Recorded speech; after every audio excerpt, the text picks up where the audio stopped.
Hello, I'm Cameron McNeil, and this video is for my product VRcade, which was developed for my honours project at the University of Dundee. VRcade aims to bring other players into the game and allow spectators to engage in a more appealing way compared to current solutions. Most VR games currently have some sort of screen sharing system, however most of them leave a lot to be desired. The most common method is to show a windowed view of what the VR player is seeing. This means that it takes a larger viewing angle and crops it significantly, making it harder for a spectator to engage meaningfully with the player. VRcade aims to change this by designing specific spectator views. Doing this will give spectators a better and more familiar experience. The second issue that VRcade addresses is that VR gaming is very solitary.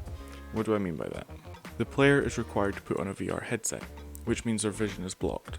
On top of that, with limited effective spectating options, spectators can easily become bored, meaning that the player is left to play the game alone.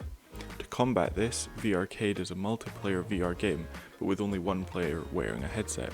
The second player has their own input system. Pairing the spectating system and the second player means that the game becomes more engaging for all parties. To keep the game fun for everyone, the games are designed as small arcade-like minigames. The idea here is to encourage the players to swap positions after each round. The second player's controller was designed to be used in multiple ways. It can be wired or wireless using Bluetooth, and can be sat on a table or placed into the arcade cabinet. This was designed and built specifically for this project over the Christmas break.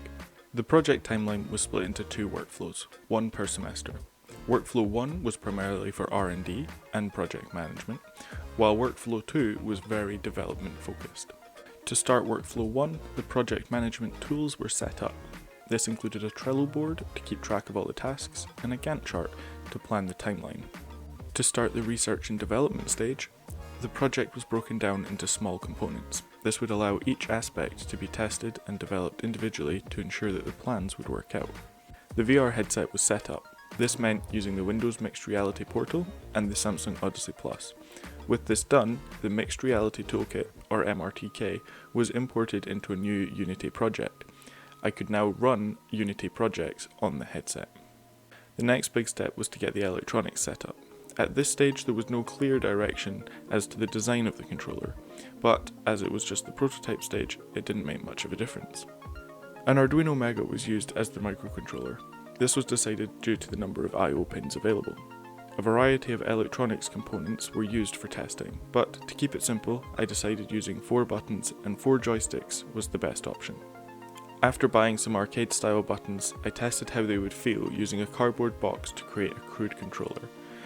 As it was a prototype, it was quite a mess. But with that working, I started work on getting a Bluetooth module to communicate the data to the computer and Unity. This took a little bit of programming to get right, but once the solution was in place, it worked well. Over the Christmas break, the decision was made to create the second player controller, an arcade machine. This was then built over the 2-week period. Workflow 2 was mostly development and documentation. To get a full prototype up and running, all the separate components were put into a single Unity project one at a time, making sure that none of them would break the entire system. With all the components in place and confirmed to work as expected, the games could start development. The first one implemented was a basic homeworld. This was designed like the interior of a spaceship. The player would be able to press a button on top of a podium that would cause a galaxy to expand around them. When a player points at and selects a planet, it moves towards and rests above the podium.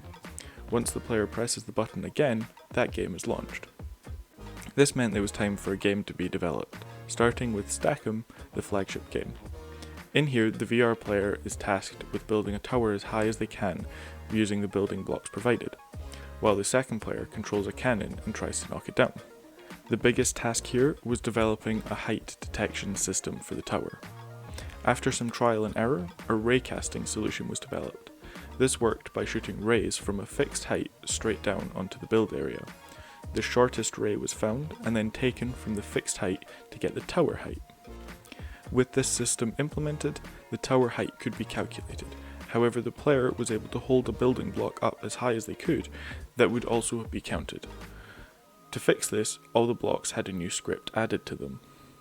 This would use a similar raycasting system that would shoot a ray from each vertex.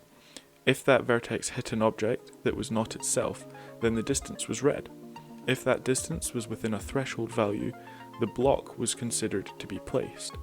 The height detection system was adjusted to check that each block was placed before counting it. This solved these issues. With the majority of Stack'em complete, work started on a second game. This one was not to have as high a level of completion as the flagship game, but was to show that the concept could be used for both competitive and collaborative games. Beach Bat and Ball had similar characteristics to Stack'em, with the second player launching an object towards the VR player, though this time it was a tennis ball. The VR player could select one of two types of bats and try to hit the ball back. The second player had to time their shot right, as a gauge would determine how well the ball was launched. The two players get ready to play, one of them with the VR headset, and the other on the arcade machine. As discussed, the VR player is tasked with building a tower as high as possible.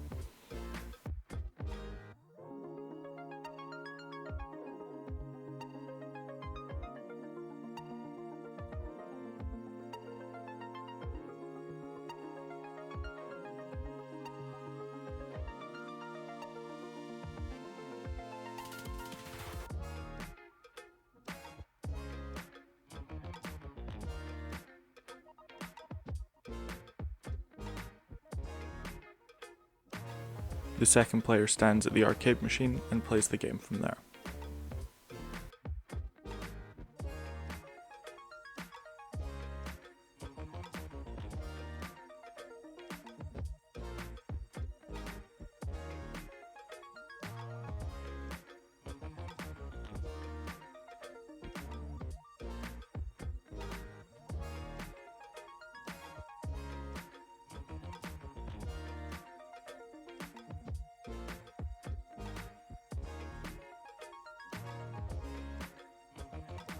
There are also spectator views. These are designed to be played on a screen for others to watch easily, with the idea that a group of friends can play the game together and have a good experience all around. VRcade aims to solve the problem of solidarity when playing VR games. The product allows for multiple people to play a game while keeping interaction levels high, and creating a new system for spectators to be able to view the game in a familiar way. Taking the game further could involve adding new games, creating a product perfect for party gaming situations. Alongside this, expanding on the controller system could allow for new and exciting developments.